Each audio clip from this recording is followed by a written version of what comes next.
এবার আমরা সিনেমা নানান রকম বিষয়বস্তু নিয়ে কথা বলবো, মানে নানান ধরনের সিনেমা হতে পারে। যেমন ধরেন সামাজিক, ঐতিহাসিক, ধর্মীয়, রূপকথা, লোকগাথা, রোম্যান্টিক। হ্যাঁ, এই যে এত বিষয় নিয়ে কথা বললে তো মাথার ভিতরে আর কিছু ঢুকবে না। তুমি বরং একটা বিষয় নিয়ে কথা বলো, রোমান্টিক বিষয়টা নিয়ে তুমি কথা বলো। রোম্যান্টিক রোম্যান্টিক রোম্যান্টিক সিনেমা হচ্ছে আপনার একটা প্রেমের গল্প থাকবে যার মূল বিষয়বস্তু হবে প্রেম। কী রকম প্রেম? প্লেটোনিক?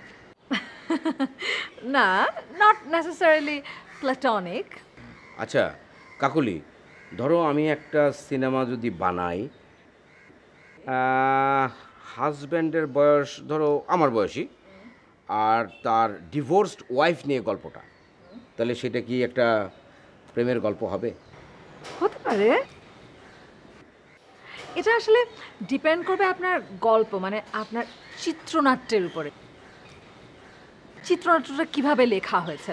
ধরেন যে তার হাজব্যান্ডটা তার এক্স ওয়াইফকে ভীষণ ভালোবাসে, আবার এক্স ওয়াইফও হাজব্যান্ডটাকে একদম ভুলতে পারছে না। সেক্ষেত্রে তো আপনার গল্পটা ভীষণ রোম্যান্টিক হয়ে যাবে।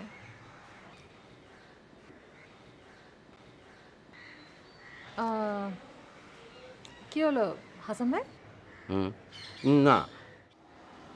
আচ্ছা ধরো আমার বয়সী যে লোকটা, সে তার এক্স ওয়াইফকে এখনো খুব ভালোবাসে, কিন্তু এক্স ওয়াইফ তাকে দুই চোখে দেখতে পারে না।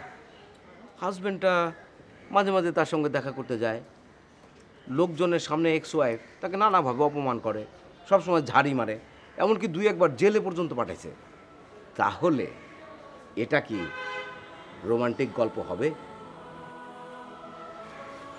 না, তাহলে এটা আসলে ট্র্যাজেডি। এটা আসলে ট্র্যাজেডি গল্প হবে। ও, ট্র্যাজেডি। হাসান ভাই, এটা কি আপনার নিজের জীবনের গল্প? আমার জীবনে এরকম গল্প হবে কেন?